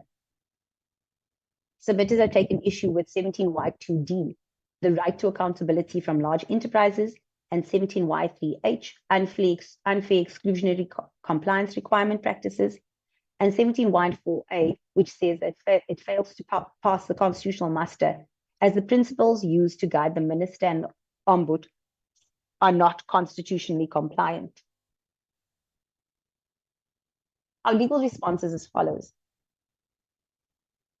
If members consider the new Click South African judgment, which states the making of delegated legislation by members of the executive is an essential part of public administration, which gives effect to the policy set out by the legislature and provides a detailed infrastructure according to which this is to be done. Members, there are two issues here. The first issue would be the power issued to the Ombud by the bill, and the second, the minister's discretionary power to issue notices declaring certain trading practices unfair. In terms of issue 1, the establishment and powers of the Ombud. If you consider the Darwood judgment, it is not applicable in this instance.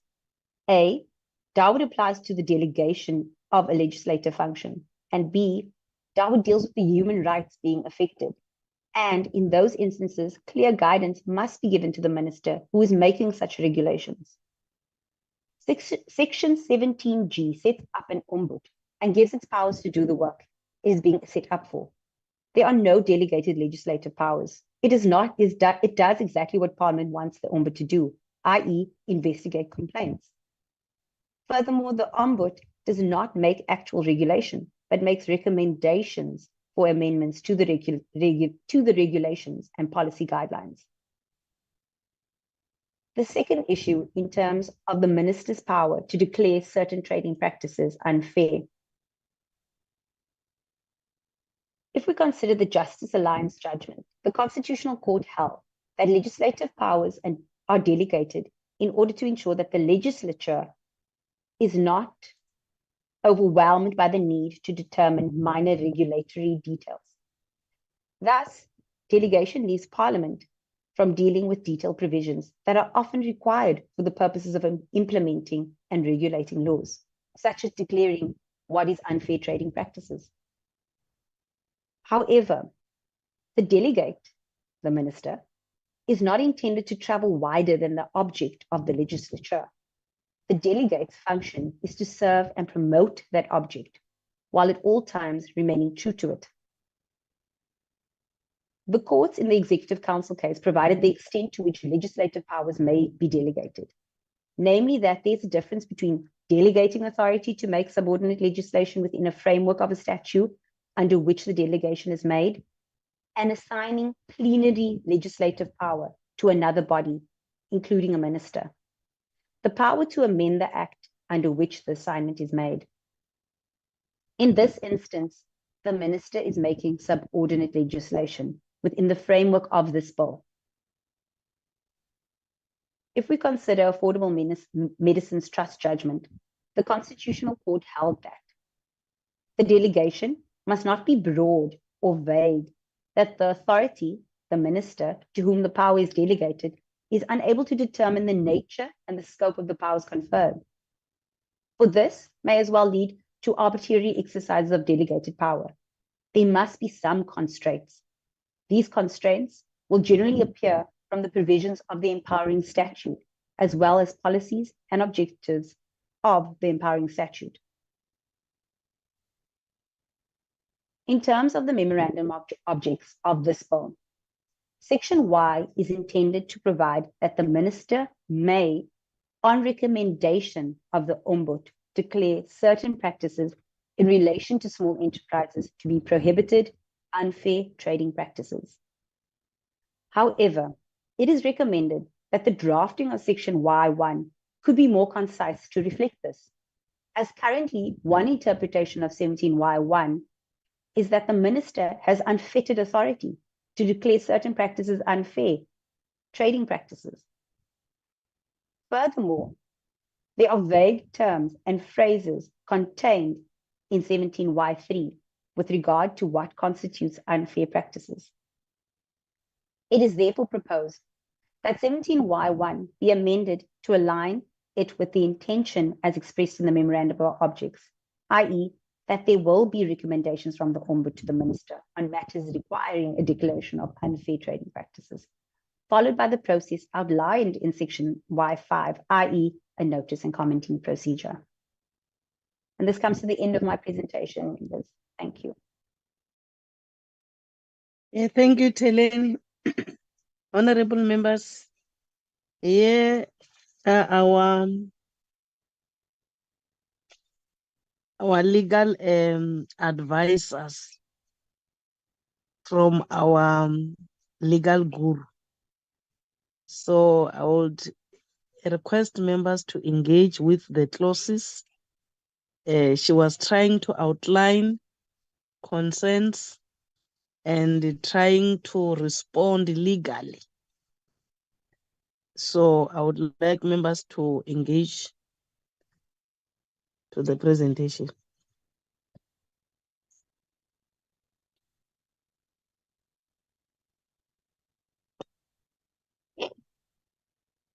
There's one from Mr. Jacobs. Honorable Jacobs. Thank you, Chair. May I request from Ms. Halley if she can put the presentation up again, especially the slides, so that I can respond to especially some of the concerns she raised and recommendations.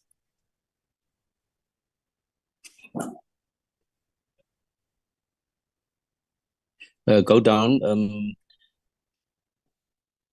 maybe number 3. It's fine. Okay, just let's start with the public participation. Look, I think we must note this. So these are your responses on the public participation. Is that correct, Ms. Ali? That is correct. Through you, Chair. Yeah, okay.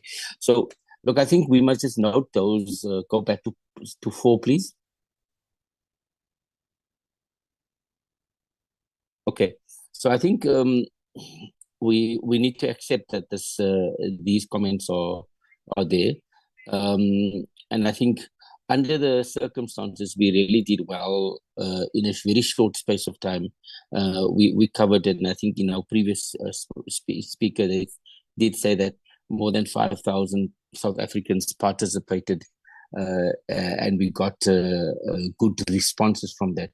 Even though the comments were short, I think, yes, the time wasn't allocated, but I personally feel that we did try to meet the genuine public participation around that. So that's just my initial comments around that. So so that we can prove the constitutional muster around our meaningful public participation and meaningful inputs around the matter. I think we need to note that the bill wasn't referred to NETLAC, and I think that we just need to record that there was just not time for that. Move down to the next slide. Let's say the definitions. I'm really comfortable with the legal responses and helping us the proposals that was outlined here in terms of the definitions. This one on the cooperative bank, it does help us because now this thing about this financial services cooperatives was not captured in those both acts because that was an issue that we have. And I support the Ms. Ali's suggestion that we make reference to the cooperative bank in our submissions, and we take that input. So I support that suggestion, Ms. Ali.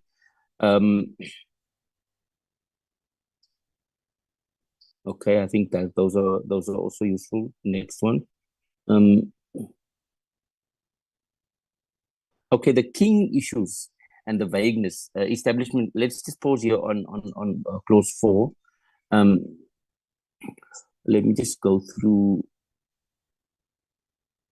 the recommendations. That what are you suggesting here, Ms. Ali?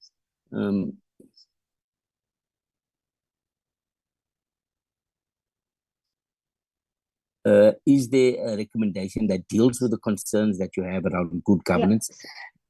Okay, so thank you. If through you, Chairperson, if I may, the first recommendation on clause on the first issue regarding the vagueness would be to ask the department what was the intention behind these terms, and then providing better clarity when we do the A list.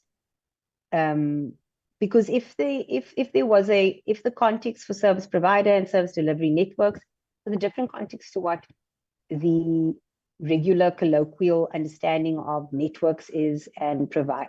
But although the colloquial understanding of networks could be various things, you could have your internet networks, you could have your cable networks, but you could also have your networking. So I think just an input from the department would be valuable. Chair, let me just check through our officials. Did we invite the drafters of the department to be in the session? And if so, why are they not here, Chair? If the officials can just quickly respond to that, please, Chair. Smoo and King, there is a question before you. Can you answer? Chair, was it not necessary to invite them? Were they invited or not? The notice was sent to the department through the PLO. Chair, let me just follow up. Thank you for that clarity. So, Chair, we did make a recommendation that the department sit in all of our sessions now, and they should get this legal input, because then we cannot either so I like the fact that our legal advisors here, they're guiding us, and we need to get a almost immediate response to from the department's drafter. So for us to expedite things, please, I did raise the issue with the DG and the Deputy Minister that they must be in the sessions, but if we can just ensure in future, even tonight's session, they must be there. But Chair, let's proceed. I think no, before we proceed, okay. I think you are raising a very important item, because issues which needs the attention of the department must go there straight, and we don't have time. So I will suggest that you call one of the two, our political lead, to reflect that they may evenly join us or be given these responses from our legal team, so that during the night we don't waste time. We'll be having answers there. I think you are raising a very important. Our officials have got no powers. They have done their job. It's ours political who must check with our counterparts. Thank you. Okay, Chair, I'll take that up. I will speak again with the Minister and Deputy Minister and also DG to ensure there will be adequate presence here. We did raise it, so I am slightly annoyed that they're not here. But let's move. So I think we will get the definition of this networks that they've because I agree with Mr. Haley that it is vague. Then the term, the 3-year term, Ms. Haley, if you can go to the next slide, please. Okay, sure.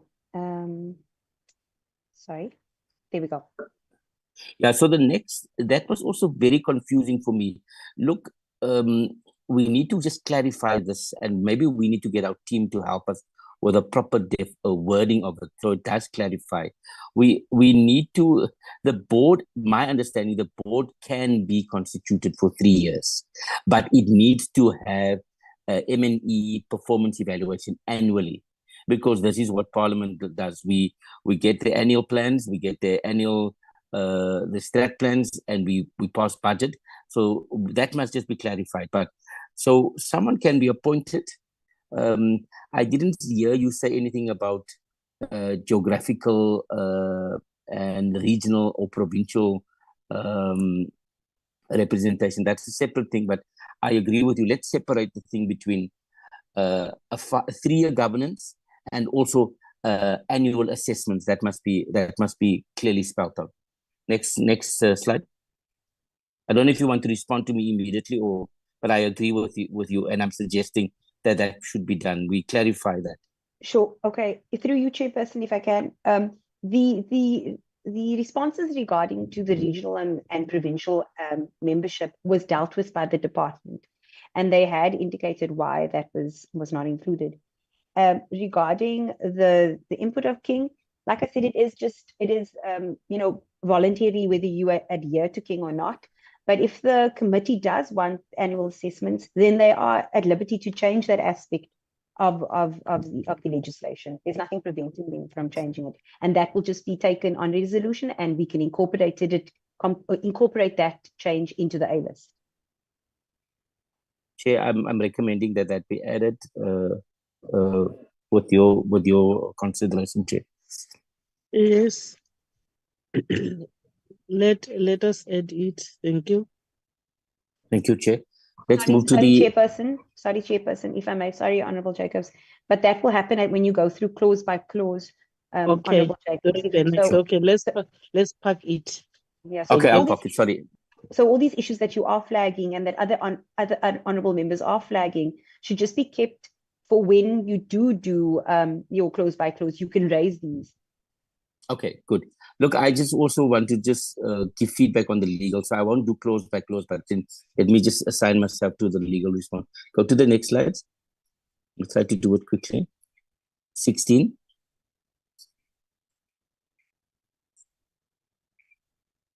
Okay.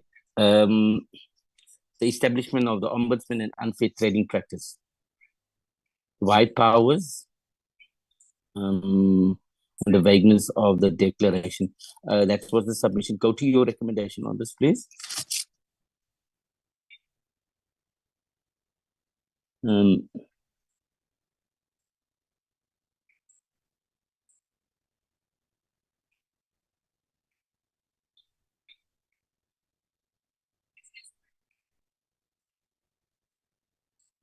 Okay, go to your recommendation. Okay, Chair, the recommendation is here at the bottom. It's therefore proposed that section 17Y1 be amended to align, sorry, I'm just reading, Chair, aligned with the intention as expressed by the memorandum of objectives and recommendation from the ombudsman to the minister on matters declaring unfair trading practice. Follow the procedure outlined in that section. So Chair, this is very useful, and I support Ms. Haley's recommendation or proposal, and hopefully we can then see if when we do the clause by clause that we add this in, because then it will help us deal with the issues of we ask the ombudsman to help in clarifying or helping minister declaring unfair trading practice. In that way, there's also the concurrence and limiting that power. So, Chair, I also support. I'm suggesting that we agree with what Ms. Ali is suggesting that we do on this one. Next one. Okay. Okay, those are some of my submissions. I also want to quickly record my appreciation with Ms. Ali on many of the issues that she's raised and thoughtful and proper sound legal advice that she's giving us. Thank you very much, Chair. Thank you, Honorable Jacobs. Do we have any other hands, Braking?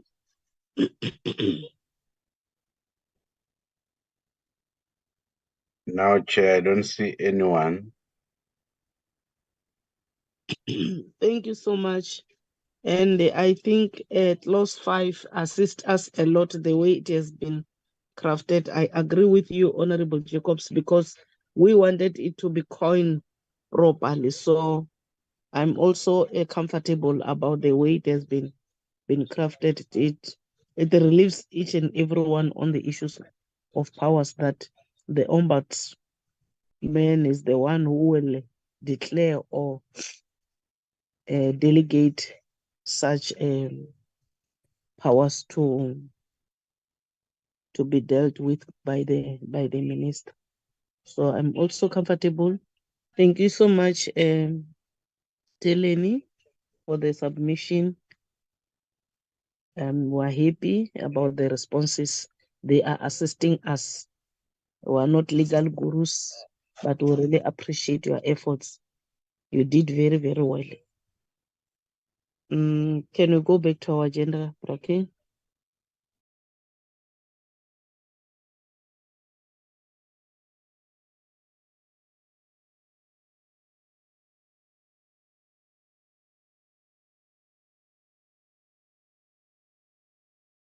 Thank you.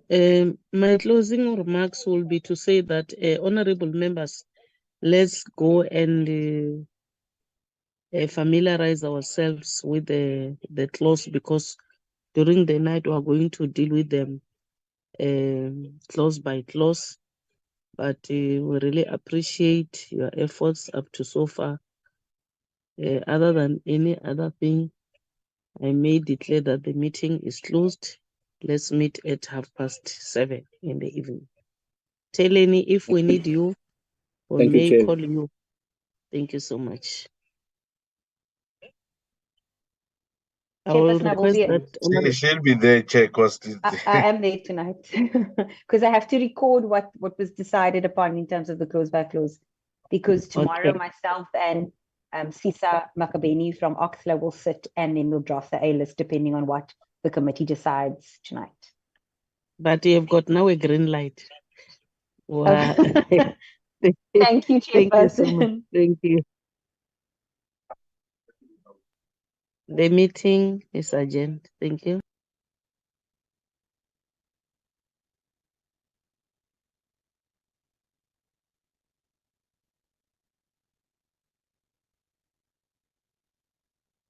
Recording stopped. Chair, Yes, Braki.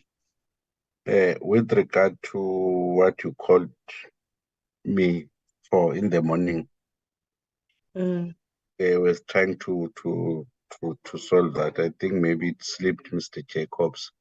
I don't know whether it doesn't sit in the programming. I don't know. And I haven't received anything up to so far. Maybe you got something, I don't know. Yeah, but they said they will try to rectify it. I spoke to The I date. spoke to the guy from the tables. They will rectify it to the 6th, ne? Yes. Yeah, the meeting is finished. Yes, I have declared the meeting closed. Oh, sorry. Where were you? We're meeting at 7:30 Okay. tonight. Where were you, Mr. E.T.? Not TE. Akusiyena Tiani.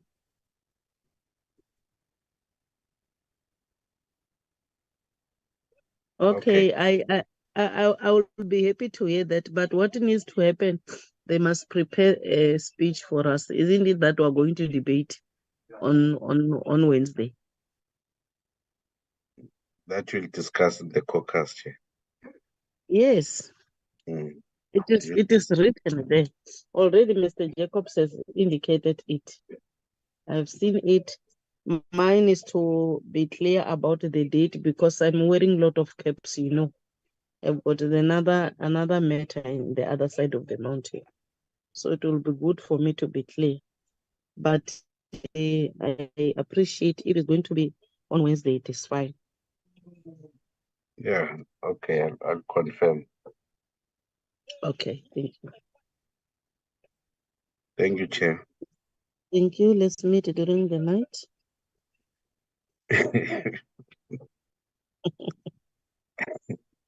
Ngipheke nombhido wokudla ntambama. Mina angali since ekuseni. Oh, sorry, Shem. And I don't think that will take long. This bill is not that long.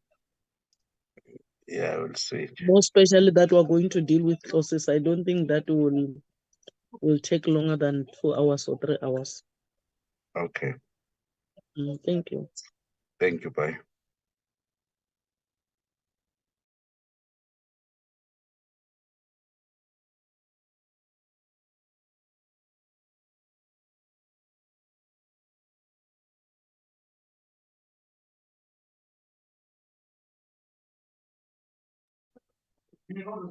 Thank you, Ms. Sephora.